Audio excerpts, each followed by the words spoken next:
प्यारे साथियों नमस्कार। स्वागत है आप सभी लोगों का आपके इस प्यारा सा स्टडी प्लेटफॉर्म जिसका नाम है साइंस संग्रह ऑनलाइन। साथियों मैं अनुसर आप सभी लोगों का हार्दिक स्वागत अभिनंदन करता हूं आपके इस प्यारे से प्लेटफॉर्म पे। और मैं आशा करता हूं कि आप सब लोग बहुत अच्छे होंगे और आपकी तैयारी बहुत अच्छी चल रही होगी, आपकी पढ़ाई बहुत अच्छी चल रही होगी। साथियों आज के सेशन में हम संस्कृत के अनुवाद की शुरुआत करेंगे और मैं समझता हूं कि ये बहुत बड़ा पार्ट है संस्कृत का अनुवाद। अगर आप संस्कृत विषय को रोचक नहीं बना पाते हैं तो मैं आपको इसमें बहुत मदद कर पाऊंगा। अगर आप हमारी वीडियोस को देखते हैं तो आपके संस्कृत के बुक है, जो भी बुक है आपका, उसमें आप देखिए प्यूसम भाग 2, 1 जो भी है उसके सभी चैप्टर्स पढ़ाए जा रहे हैं इस चैनल पे लगातार। तो आप वीडियो को देखिए, आपको बहुत मजा आएगा संस्कृत देखने में। मतलब आपको ये नहीं समझ में आएगा कि संस्कृत बहुत टफ होता है, ये मिथ्या लगेगा आपको। शिक्षक का काम होता है विषय को आसान बना करके बच्चों तक पहुंचाने का कार्य करना। मैं आज इसी सिलसिले में, इसी क्रम में आप सभी लोगों के लगातार कमेंट्स पर कि सर हमें संस्कृत में अनुवाद सिखा दीजिए। तो अनुवाद बहुत छोटा पार्ट नहीं है, अनुवाद एक बहुत बड़ा पार्ट है। अगर आप अनुवाद सीख जाते हैं तो संस्कृत की कई सारी चीजें आसान हो जाती है। इवन आप संस्कृत का हिंदी अर्थ निकाल पाते हैं, आप संस्कृत में अनुच्छेद लिख पाते हैं, आप संस्कृत में पत्र लिख पाते हैं। बहुत सारी चीजें हैं जो संस्कृत में आप कर पाएंगे। अगर आपको ये आ जाता है तो आप शायद संस्कृत में बोलने भी लगेंगे। तो साथियों इसकी जड़ से हम शुरुआत करेंगे और मेरा आज का जो विषय है ये संस्कृत अनुवाद का रहेगा। मैं चाहूंगा कि आप सभी लोग इस वीडियो को अंत तक जरूर देखिए। साथियों वीडियो की शुरुआत करने से पहले मेरा एक छोटा सा रिक्वेस्ट होगा कि आप इस वीडियो को जरूर लाइक कर दीजिएगा और चैनल पे पहली बार होंगे तो सब्सक्राइब भी कर लीजिएगा और नोटिफिकेशन ऑन कर लीजिएगा। चलिए स्टार्ट करते हैं। हम संस्कृत अनुवाद की बात करेंगे, इससे पहले हमें दो चीजों पे बहुत फोकस करना पड़ेगा। आप सभी लोगों को पता है कि संस्कृत का कोई भी वाक्य, वाक्य वैसे भी चाहे कोई भी हो, वाक्य के दो टर्म जरूर होते हैं, दो पद जरूर होते हैं। वाक्य दो भाग से मिलकर ही पूर्ण हो पाता है अथवा नहीं हो पाएगा। किसी भी वाक्य में बच्चों कर्ता का होना बहुत जरूरी है और उसके साथ साथ क्रिया का भी होना बहुत जरूरी है। बिना कर्ता और क्रिया का वाक्य संभव नहीं है, तो कर्ता और क्रिया का होना बहुत जरूरी है। अब सबसे बड़ी चीज कि आप जब ये बात समझ गए कि कर्ता और क्रिया का होना बहुत ही इंपॉर्टेंट है किसी भी वाक्य के अंदर, ये बात दिमाग में सेट हो गया कि कर्ता और क्रिया का होना बहुत जरूरी है। बिना कर्ता और क्रिया का वाक्य नहीं। मैं कहूंगा कि मैं पढ़ा रहा हूं तो मैं कर्ता हो गया, पढ़ाना जो हो गया क्रिया हो गया। आप जब कोई काम कर रहे हो तो जो काम किया जा रहा है, करना, वही क्रिया होता है और कर्ता जो करने वाला है। और जिस काम को किया जाता है वो कर्म कहलाता है, वो इसका अलग पार्ट है। लेकिन कर्ता और क्रिया के बिना वाक्य नहीं हो सकता है। अब यहां पर एक बात आता है कि इन दोनों का अगर समन्वय अच्छा नहीं हुआ, सामंजस्य अच्छा नहीं हुआ, यानी कर्ता के अनुसार क्रिया का प्रयोग होना जरूरी है। अब जैसे हम थोड़ी सी बात करते हैं इंग्लिश की। मैं अगर इंग्लिश की बात करूं तो अगर मैं कहता हूं कि वह पढ़ता है, इसका अंग्रेजी में ट्रांसलेशन कर दिए तो आप क्या कहिएगा? वह पढ़ता है को आप बनाएंगे ही रीड्स, यही ना होगा, ही रीड्स।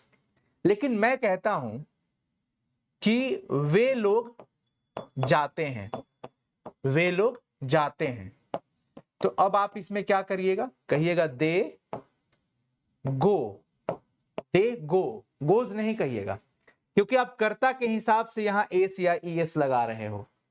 गया past tense, future tense, present tense, ये इंग्लिश की चीजें होती है। पर हमें इसी को हिंदी में पढ़ना है और सॉरी संस्कृत में पढ़ना है, तो आप देखिए कर्ता के हिसाब से एस या ईएस लगाना, ये सारी चीजें कर्ता के अनुरूप होता है। यानी क्रिया जो है बच्चों कर्ता का अनुसरण करती है। कर्ता स्वतंत्र होता है, कर्ता स्वतंत्र होता है, क्रिया इसका अनुसरण करती है। इसके अनुरूप क्रिया का प्रयोग होना बहुत जरूरी है। ये बात समझ में आ गया? चलो अगर ये बात दिमाग में रख लिए हो तो दूसरी बात दिमाग में सेट कर लो।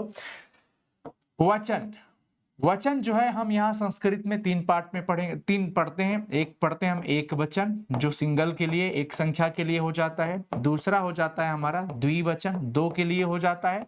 और दो से अधिक जब हो जाए, दो से अधिक, दो नहीं, दो के लिए द्विवचन, यानी हम कह सकते हैं तीन अथवा तीन से ज्यादा हो तो उसके लिए हम बहुवचन कहते हैं। क्या कहते हैं बच्चों? बहुवचन। तो वचन तीन होता है। ये बेसिक चीज है, मैं समझता हूं ये आपको पता भी होगा, पर फिर भी आप वीडियो देखिए क्योंकि आगे मजा आएगा। वचन हो गया। पुरुष को लेकर के आप सब लोग जानते हैं, पुरुष में हम कितने पुरुष पढ़ते हैं? 3 पढ़ते हैं। प्रथम पुरुष, फिर पढ़ते हैं हम मध्यम पुरुष, और फिर हम पढ़ते हैं उत्तम पुरुष। क्या पढ़ते हैं? उत्तम पुरुष। अब यहां पर समझिए आप सभी लोग, उत्तम पुरुष में क्या आ जाता है? अहम, आवाम, वयम, यही आता है ना, अहम, आवाम, वयम। ये उत्तम पुरुष है, यानी कि मैं, हम दोनों, हम लोग, ये उत्तम पुरुष हो गया। अब हमारे जो समक्ष है, हमारे जो सामने है, वो क्या है? तुम दोनों, तुम लोग, वो मध्यम पुरुष होता है। और इनको छोड़ करके जितने भी जीव होंगे, जितना भी संज्ञा आएगा, वो सबके सब प्रथम पुरुष में चले जाएंगे। जैसे वह, वे दोनों, वे लोग, राम, श्याम, गीता, सीता, ये सब प्रथम पुरुष में चले जाएंगे। सब आप समझ पा रहे हैं मेरी बात को ना? मैंने क्या कहा? अहम, आवाम, वयम, ये तीनों उत्तम पुरुष में जैसे हो गए, हम इनको उत्तम पुरुष कहते हैं। और उत्तम पुरुष के समक्ष वाले को मध्यम पुरुष कहा जाता है। और इनको छोड़ करके जो भी हुआ, सब जीव जगत में क्या कहे जाएंगे? प्रथम पुरुष कहे जाएंगे। चलिए, इतना चीजें अगर आप जान गए, ये बहुत बेसिक है। और हमारा मुख्य फोकस रहेगा साथियों अनुवाद पे, कि हम अनुवाद कैसे करते हैं। और अनुवाद की सबसे शुरुआत कड़ी अगर आप समझ जाते हैं, तो बाकी में तो थोड़ा बहुत रूल अप्लाई करना पड़ेगा, मैं वो भी आपको सिखाऊंगा। लेकिन अभी आपको इसको देखना बहुत जरूरी है। आप सब लोग देखते हैं, लकार की हम बात करेंगे, लकार मतलब काल हो जाता है। जैसे हम लोग जनरली काल की बात करते हैं तो हम करते हैं वर्तमान काल, भूतकाल, भविष्य काल, ऐसे ही पढ़ते हैं ना। इसी को संस्कृत में लकार कह दिया जाता है, अलग अलग लकार, लट लकार, लिरिट लकार, लंग लकार, ये 3 हो जाएंगे।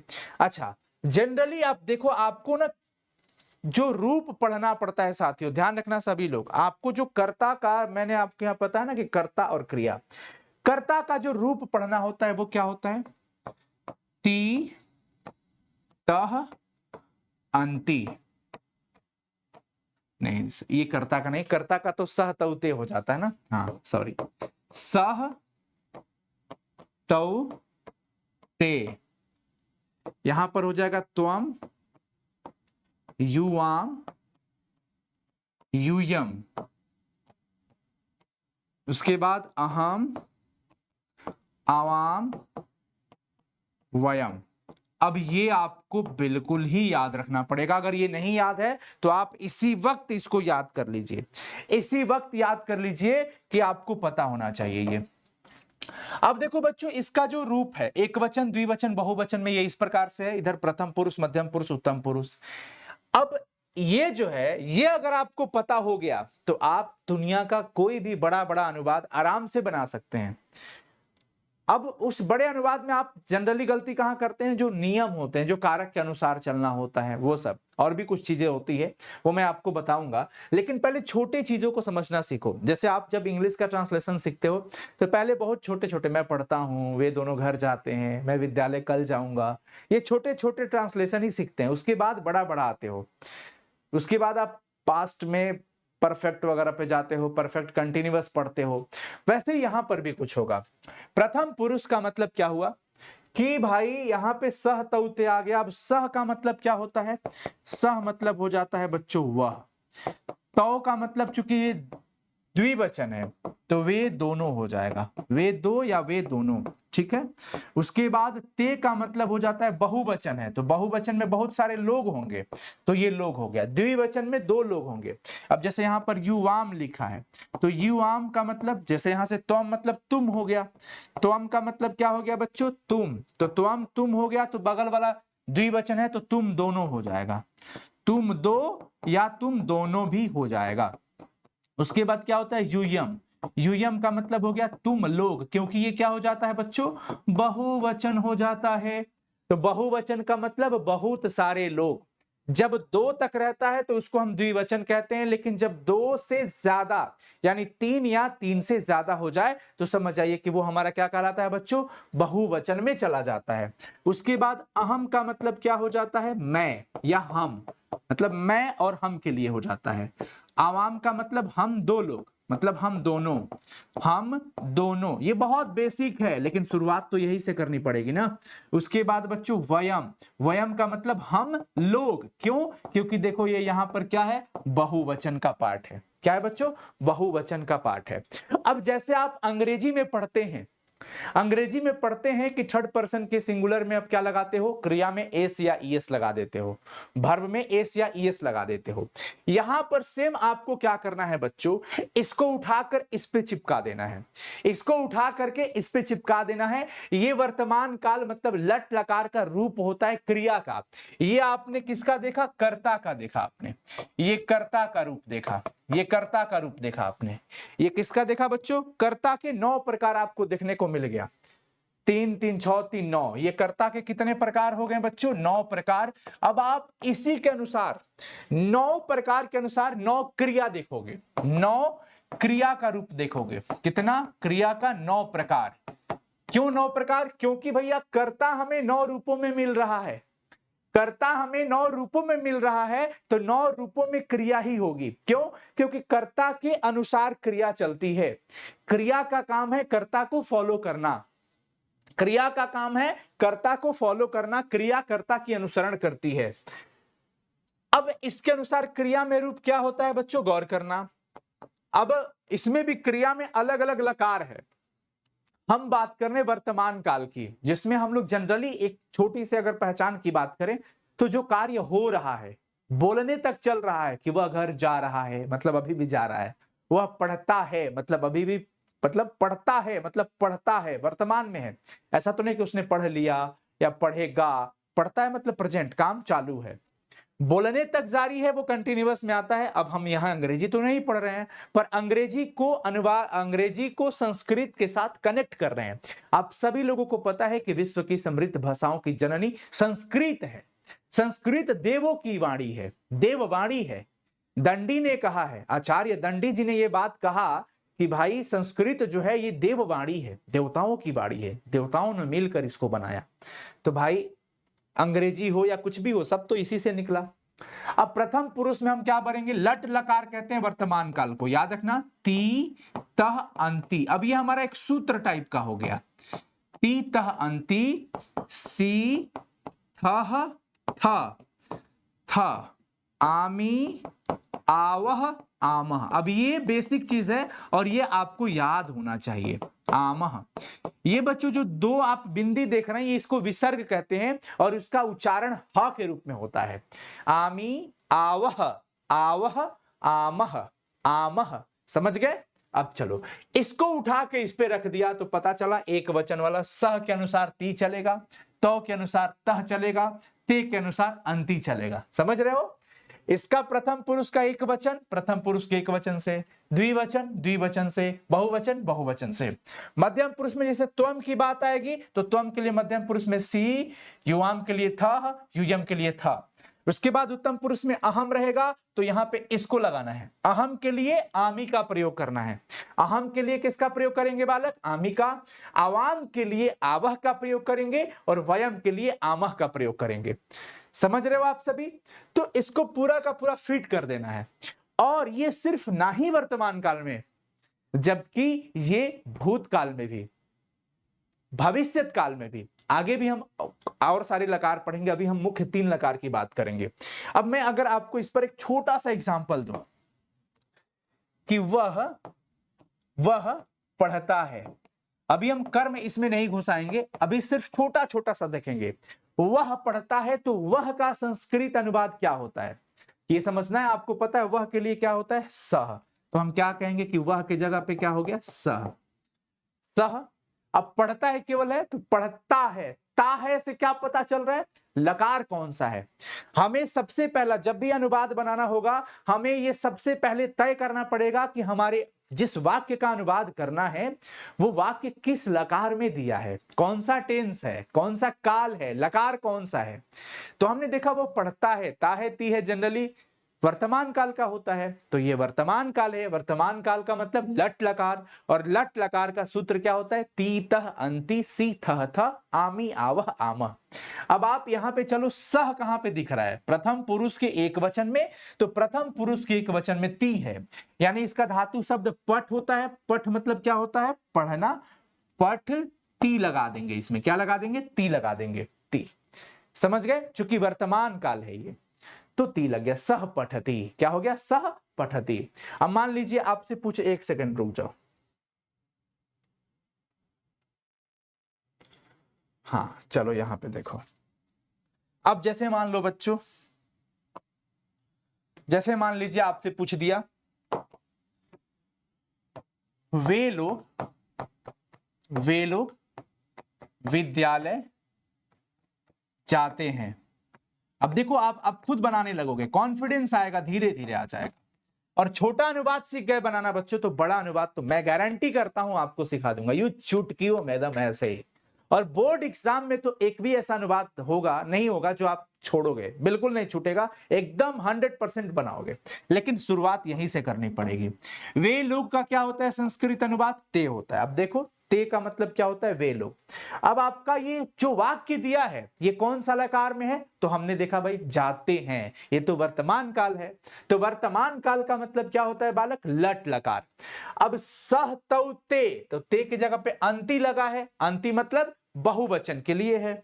तो भाई यहां पे ते, अब विद्यालय। अब एक चीज और ध्यान रखना बच्चों, कर्ता में हमेशा प्रथम विभक्ति होती है, इसको आप टेंशन मत लो, कर्ता में प्रथम विभक्ति होती है। और कर्म में हमेशा द्वितीय विभक्ति लगती है, कर्मणि द्वितीया, तो द्वितीय विभक्ति लगेगी। अब द्वितीय का मतलब क्या होता है? बालकः, बालकौ, बालका, बालकम, बालकम दूसरा नंबर पे आ रहा है। पहला में क्या हो गया? बालकः, बालकौ, बालका, एक वचन, द्विवचन, बहुवचन, ये प्रथम हो गया। द्वितीय में क्या हो गया? द्वितीय में हम क्या कहते हैं? बालकम, बालकौ, बालकान, बालकौ, सॉरी बालकम, बालकम मतलब कि द्वितीय हो गया। तो यहां पर क्या हो गया? विद्यालय, तो विद्यालय के लिए क्या हो जाएगा? विद्यालयम। कर्म में हमेशा द्वितीय विभक्ति लगेगा, जैसे घर होता तो गृहम, पाटलिपुत्र होता तो पाटलिपुत्रम, नगरम, ऐसे करके। तो ते विद्यालयम। जाना का होता है गच्छ, गच्छ धातु होता है, ये भविष्य काल में गम हो जाता है, लेकिन ऐसे गच्छ। अब जाते हैं कि क्या लगा था भाई? यहां पे अंति लगा था। क्या लगा था? अंति। तो क्या कहेंगे? गच्छ में अंति जोड़ दिया तो ये क्या बन गया? गच्छन्ति। तो ते विद्यालयम गच्छन्ति। मान लो फिर आपको अनुवाद मिल गया, हम दोनों पुस्तक पढ़ते हैं, हम दोनों पुस्तक पढ़ते हैं, हम दोनों पुस्तक पढ़ते हैं। एकदम छोटे छोटे से शुरुआत करो, एकदम देखो, क्योंकि अगर आपको आगे बहुत आगे जाना है ना तो हमेशा एक एक कदम सीढ़ी पे चढ़ो, एक ही बार छलांग लगाओगे समझ नहीं आएगा, गिर पड़ोगे दिक्कत हो जाएगा। यहां पर देखो हम दोनों का संस्कृत क्या होता है ये याद हो जाएगा आपको, आवाम होता है। तो हमने बड़े प्यार से यहां पर क्या लिख दिया? आवाम। अब हमने क्या कहा? ये कर्म है, तो कर्म में हमेशा द्वितीय विभक्ति लगती है। तो पुस्तक का क्या होगा? जैसे विद्यालय का विद्यालयम, बालक का बालकम, राम का रामम, गृह का गृहम, पुस्तक का पुस्तकम हो जाएगा। क्या हो जाएगा बच्चों? पुस्तकम। अब पठ मतलब तो पढ़ना जरूर होता है, लेकिन वो आवाम के हिसाब से, कर्ता के हिसाब से क्रिया लगेगा, कर्ता के हिसाब से क्रिया लगेगा। हम इसको यहां पे लगाएंगे तो क्या मिलेगा? आवाम के जगह पे, आवाम उत्तम पुरुष का द्विवचन आवह है, तो यहां पर क्या हो जाएगा बच्चों? पठावह। क्या हो जाएगा? पठावह। समझ गए? समझ गए सभी लोग? बताइए, बताइए सभी लोग। हाँ अच्छा चलो ठीक है, तो ये चीजें आप लोग समझ गए। अब देखो उसी प्रकार से बच्चों आपको लंग लकार भूतकाल का सूत्र मिलता है, लिरिट लकार भविष्यत काल का सूत्र मिलता है। अब जैसे पहले भविष्यत काल का देख लो, जैसे पढ़ा तीतः अंति सीथः था आमी आवह आमह, उसी प्रकार ये रहता है, लेकिन इसमें सिर्फ भविष्य इस्य वर्ड जुड़ जाता है, भविष्य में इससे जुड़ जाएगा। तो इस्यति, इस्यति, इस्यतः, इस्यन्ति। समझ आ रहा है? कनेक्ट कर पा रहे हो सभी लोग? ऐसे क्या होता है? तीतः अंति, तो इससे जोड़ देना है, भविष्य का इससे जोड़ दो, इस्यति, इस्यतः, इस्यन्ति, इस्यति, इस्यतः, इस्यन्ति। उसके बाद इस्यसि, इधर से लिख देता हूं, हाँ, इस्यसि, इस्यथः, इस्यथ। इंजॉय करो इसको, ये फॉर्मूला टाइप का है। और उसके बाद क्या हो जाएगा? जैसे आमी आवह आमह, तो आमी के लिए इस्यामी, इससे जोड़ते जाओ, आवह यानी इस्यावह। उसके बाद आमी आवह आमह, तो यहां पर क्या हो जाएगा? इस्यामह। क्या हो जाएगा बच्चों? इस्यामह। क्लियर है?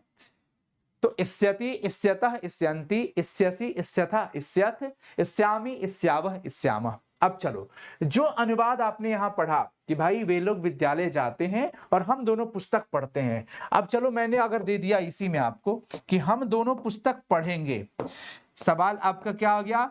अब आ गया कि हम दोनों पुस्तक पढ़ेंगे, हम दोनों पुस्तक पढ़ेंगे, बस। तो पढ़ेंगे शब्द जैसे आ गया तो आपको ये बात समझ में आ गया कि गा गे गी आ गया, मतलब ये भविष्य काल है। किसी भी हिंदी वाक्य का संस्कृत में अनुवाद करने से पहले आपको काल की पहचान करनी बहुत जरूरी है कि कौन सा काल दिया हुआ है। उसी काल का सूत्र क्रिया रूप का आपको लगाना है। कर्ता में तो आप सभी समझ रहे हैं कि हम दोनों कर्ता है, और हम दोनों का संस्कृत में क्या होता है? आवाम। तो आवाम हमने लगा लिया, आवाम।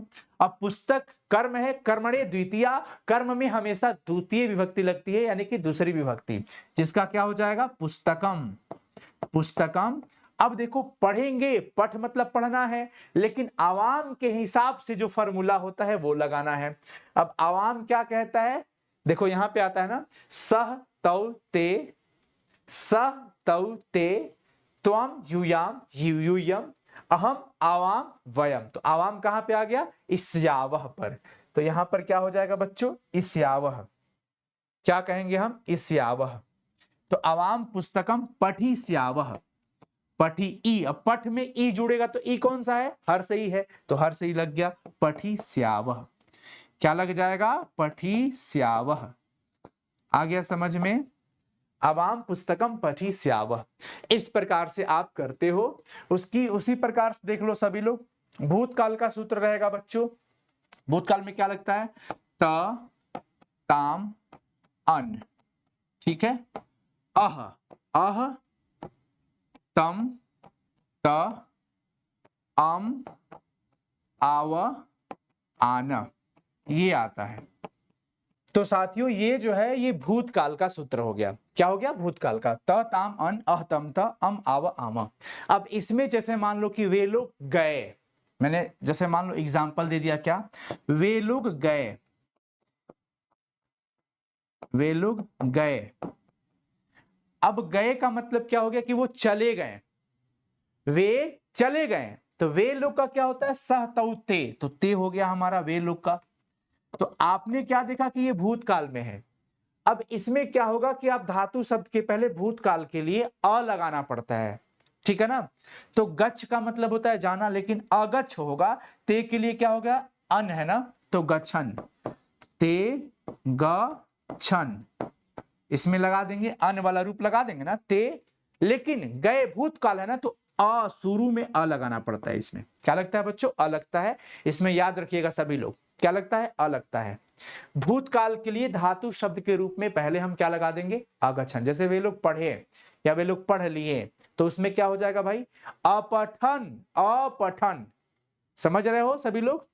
अब बोलने वाला होगा तो, अगर बोलने का होगा तो वद मतलब क्या होता है? बोलना। लेकिन पास्ट में होगा, भूत में होगा, लंग लकार में होगा, तो अवदत करके लगेगा। अवदत, अवदताम, अवदन, अवदह, अवतम, अवदतम, अवदत, अवदम, अवदाव, अवदाम। इस तरीके से रूप चलता है।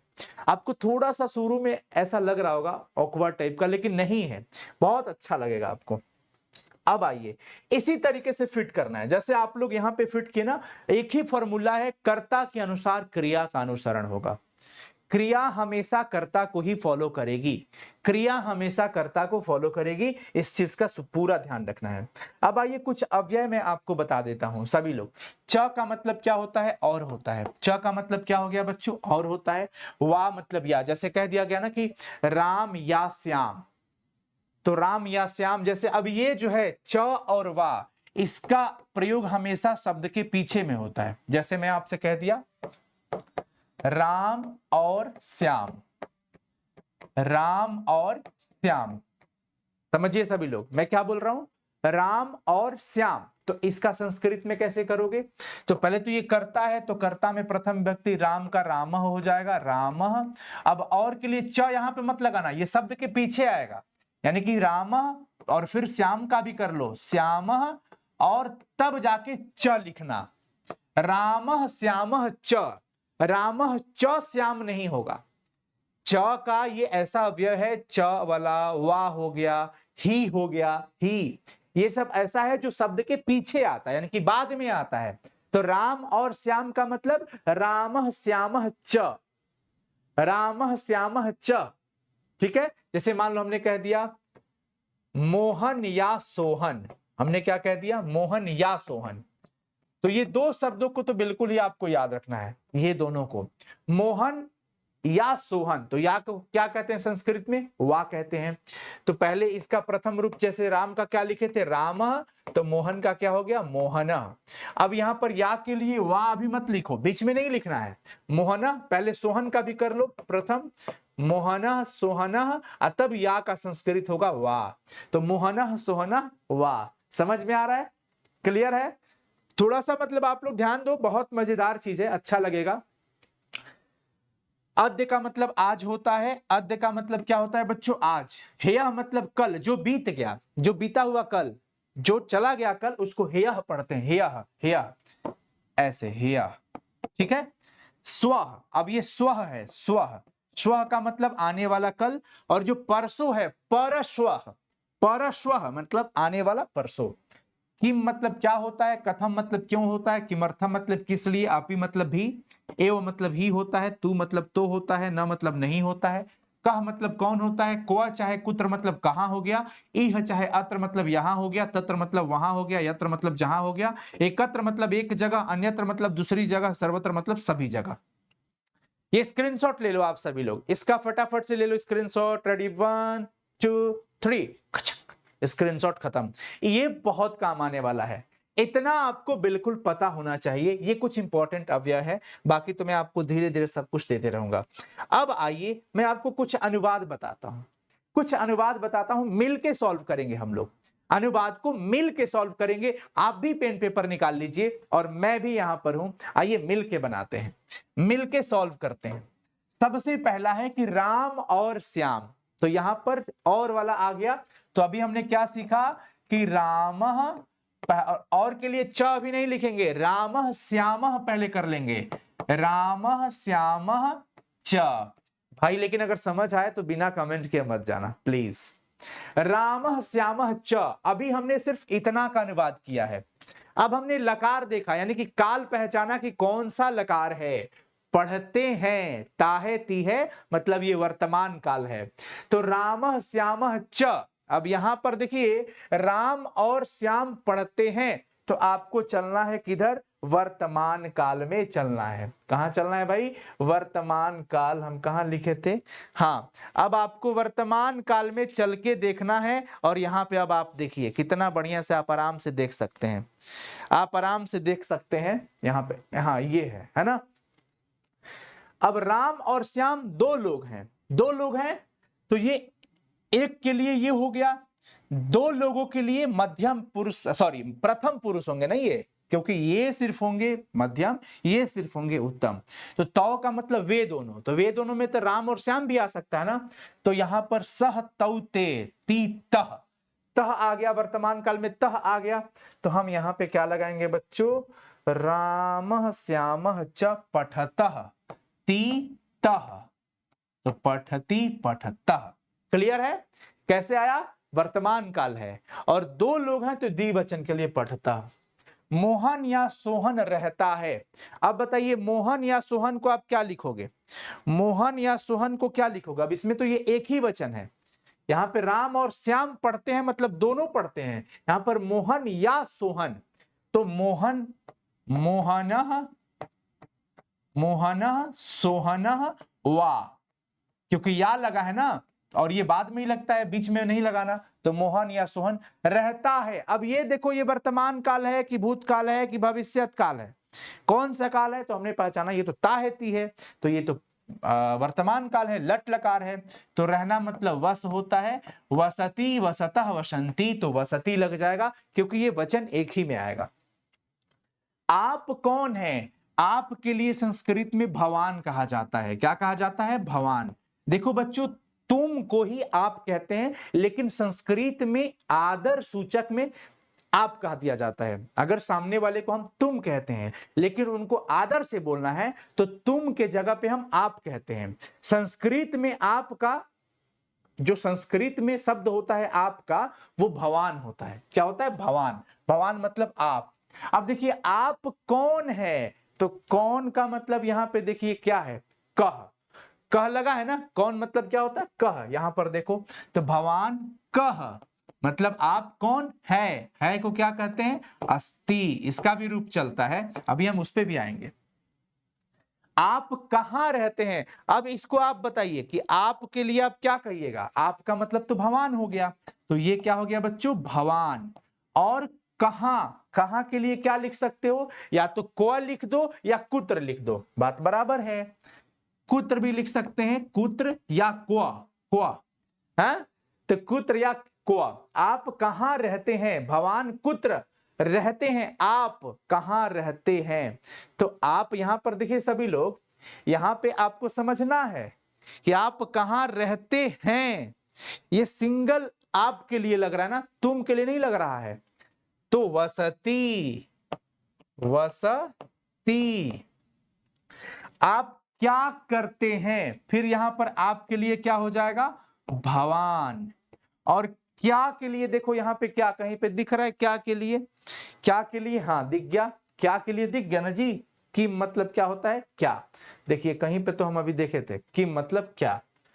तो भवान किम वसती जैसे हुआ तो यहां पर करोती। करोती करने के लिए क्या हो जाएगा? करोती। आप क्या लिखते हैं? तो आपके लिए क्या हो जाएगा? भवान किम लिखती। लिखती। भवान किम लिखती मतलब क्या लिखते हैं। ठीक है। यहां पर सॉरी, मैं पूर्ण विराम देते चला जा रहा हूं, माफ करिएगा आप लोग। यहाँ पे प्रश्नवाचक चिन्ह लगेगा। क्या लगेगा? प्रश्नवाचक चिन्ह। एक शिक्षक यहां है। अब देखो इसमें एक शिक्षक है। एक शिक्षक का मतलब क्या हो गया? प्रकर्ता में प्रथम विभक्ति, जैसे राम तो एक शिक्षक, तो एक में भी लगेगा और शिक्षक में भी लगेगा, क्योंकि एक शिक्षक ही पूरा करता है। यहां है, यहां का संस्कृत क्या होता है? अत्र या इह।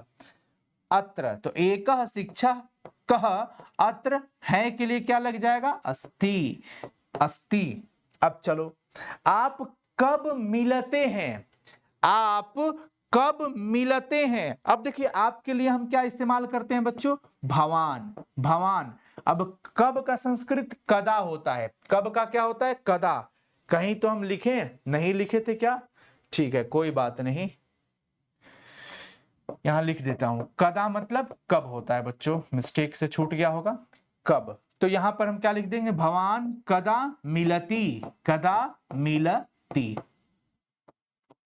चलो, तो इस तरह से आप अनुवाद बना सकते हो। और देखो तुम भी हंसते हो, तो तुम के लिए अब यहां पर क्या लगेगा? ये प्रश्न है इसमें, तुम भी हंसते हो तो त्वम। त्वम। अब बताओ भी के लिए क्या लगाओगे? यहां पर आ गया भी वाला, अब आ गया क्या? आ गया भी वाला आ गया। तो भी के लिए क्या है? भी मतलब मैंने तो कहीं लिखा था अपी। अपी मतलब भी होता है, देखो यहां पे अपी मतलब क्या होता है बच्चों? भी। तो त्वम अपी। अपी। अपी तुम भी हंसते हो। अब देखो ये त्वम के हिसाब से लगेगा, ये त्वम के हिसाब से क्रिया का रूप लगेगा। तो त्वम में आप चले जाओ, यहां पर देख लो, अभी आपको थोड़ा हेल्प मिल जाएगा।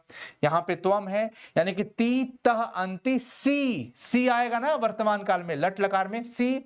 तो अब यहां पे हंसने के लिए क्या लग जाएगा? हंससी। त्वम अपि हंससी। त्वम अपि हंससी तुम भी हंसते हो। विवेक आज घर जाएगा। विवेक के लिए विवेकः, कर्ता में प्रथम विभक्ति लगता है, तो जैसे राम के लिए रामः, श्याम के लिए श्यामः, मोहन के लिए मोहनः, उसी प्रकार से बच्चों विवेक के लिए विवेकः। आज के लिए क्या होता है? हमने अभी तुरंत पीछे बताया है, अद्य। अद्य आज। और घर जाएगा, घर कर्म है, कर्मणे द्वितीया, कर्म में हमेशा द्वितीय विभक्ति, जैसे विद्यालय के लिए विद्यालयम, घर के लिए गृहम।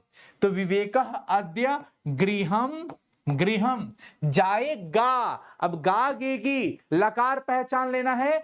जब भी आप हिंदी वाक्य का संस्कृत में अनुवाद करें तो आपको लकार का ज्ञान जरूर होना चाहिए कि ये कौन सा लकार है, तब आप उसी का फॉर्मूला लगाओगे। हमने देखा जाएगा, गा गेगी अभी गया नहीं है और जा भी नहीं रहा है, जाएगा यानी कि ये भविष्यत काल है। तो बच्चों भविष्यत काल के लिए हम क्या करेंगे, इष्यति, इष्यतः, इष्यन्ति। तो विवेक, विवेक क्या है, प्रथम पुरुष का एक वचन है, तो यहां पर इष्यति यानी कि गमिष्यति, गमिष्यति, गमिष्यति कहते हैं। त पे ज्यादा जोड़ नहीं देंगे, क्यों, क्योंकि त में हर्ष ही है। हम दोनों ने आज चलचित्र देखा, हम दोनों ने आज चलचित्र देखा। अब देखो हम दोनों का क्या होता है, आवाम होगा। हम दोनों का क्या हो गया बच्चों, आवाम। हम दोनों ने आज, आज के लिए क्या कहते हैं बच्चों, अद्य। और जैसे ये घर था, यहां पर चलचित्र है, तो घर का गृहम, विद्यालय का विद्यालयम, क्योंकि कर्मणे द्वितीया, कर्म में हमेशा द्वितीय विभक्ति लगती है। चलचित्र के लिए क्या हो जाएगा, चलचित्रम। क्या हो जाएगा बच्चों, चलचित्रम। तो अवाम अद्य चलचित्रम, देखा। अब लकार पहचानिए, ये कौन सा लकार है, तो हम कहेंगे कि सर ये तो भूतकाल है।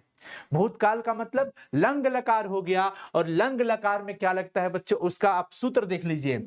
आवाम के लिए सूत्र देखो, आवाम के लिए, आवाम यानी कि ती सह तौ ते त्वम युवाम यूयम अहम आवाम वयम। तो आव हो गया, क्या हो गया, आव हो गया। अब देखो आव तो लगेगा, देखा का क्या होता है, पश्य, यानी कि पश्याव। क्या हो गया, पश्याव। लेकिन भूतकाल में आप क्या लगा देते हो, अ लगा देते हो, जैसे अपठत, अबदत, अगच्छत, वैसे ही अपश्याव हो जाएगा। क्या हो जाएगा, अपश्याव। मैं विद्यालय जाऊंगा, तो मैं के लिए क्या हो गया बच्चों, अहम, अहम विद्यालयम, क्योंकि यहां पर कर्म में क्या होता है बच्चों, द्वितीय विभक्ति लगती है, विद्यालयम, विद्यालयम, विद्यालयम। जाऊंगा कौन सा लकार है, लिरिट लकार है, यानी कि भविष्यत काल हो गया, गागेगी है। तो इसके लिए मैं के लिए हमको लगाना है, किसके लिए लगाना है, मैं के लिए। तो यहां पर क्या होता है, सह तौ ते त्वम युवाम यूयम अहम आवाम वयम। तो अहम का मतलब इस्यामी है, इस्यामी, तो जाने के लिए गमिष्यामी, गमिष्यामी। प्रैक्टिस करो, बहुत मजे से चीजों को सीख जाओगे, गमिष्यामी। अब जब आप जैसे ही ये सीख जाते हैं तो आपको लेख लिखना आ जाएगा, अनुच्छेद लिखना आ जाएगा, पत्र लिखना आ जाएगा। ये मैं सिखाऊंगा आपको, दावा करता हूं मैं सिखाऊंगा। अब चलो इसी में आ गया, मैं कल विद्यालय जाऊंगा। जैसे यहां पे क्या था, मैं विद्यालय जाऊंगा, और अभी है मैं कल विद्यालय जाऊंगा। तो ये क्या हो जाएगा बच्चों, अहम हो जाएगा, अहम। और कल के लिए, अब चूंकि कल दो प्रकार का है, एक बीता हुआ कल और दूसरा जो आने वाला कल है। तो यहां पर जो दिया है, मैं कल विद्यालय जाऊंगा, यानी कि आने वाला कल की बात किया है, जिसका संस्कृत में स्व कहा जाता है, स्व। ये क्या हो गया बच्चों, स्व, स्व। तो अहम स्व। अब विद्यालय क्या है, कर्म है, कर्मणे द्वितीया, कर्म में द्वितीय विभक्ति लगती है, तो यहां पर विद्यालयम हो जाएगा। क्या हो जाएगा बच्चों, विद्यालयम। और जाऊंगा के लिए तो बाकी यही लग जाएगा ना, गमिष्यामि, क्योंकि कौन सा लकार हो गया, लिरिट लकार हो गया। तो ये हो जाएगा अहम स्वः विद्यालयम गमिष्यामि। साथियों, ये बहुत छोटा सा अनुवाद, जिसमें आप तीनों लकार को लेकर के आप एक छोटे छोटे अच्छे अच्छे अनुवाद बना सकते हैं। बाकी स्पेशल अनुवाद का सेशन ये हमारा चलता रहेगा अगले सेशन में। तब तक के लिए बहुत बहुत शुक्रिया। आज का ये वीडियो कैसा लगा, हमें मोटिवेट करने के लिए जरूर कमेंट में बताएं कि आज का ये वीडियो आपको कैसा लगा। Thank you so much. और आप अपने सभी दोस्तों के पास प्लीज इसको शेयर कर दीजिएगा। आपका एक कर्तव्य बनता है ये कि आप इस वीडियो को अपने सभी साथियों तक जरूर इस वीडियो के लिंक को शेयर कर दीजिए, और वीडियो देखने के बाद जरूर कमेंट कर दीजिएगा। दो चार शब्दों में ही कमेंट करिए, पर जरूर करिए। वीडियो को लाइक कर दीजिए अगर अच्छा लगा है तो, और चैनल को सब्सक्राइब भी कर लीजिए, क्योंकि 9th-10th के बच्चों की तैयारी हम इसी पे कराएंगे। ठीक है जी, all the best, thank you so much. बहुत अच्छा लगा आज के सेशन में मुझे। और इसकी पीडीएफ के लिए आप हमारे साइंस संग्रह के एप्लीकेशन को इंस्टॉल कर सकते हैं, अथवा हमारे टेलीग्राम चैनल के साथ जुड़ सकते हैं। बाय, टेक केयर, धन्यवाद।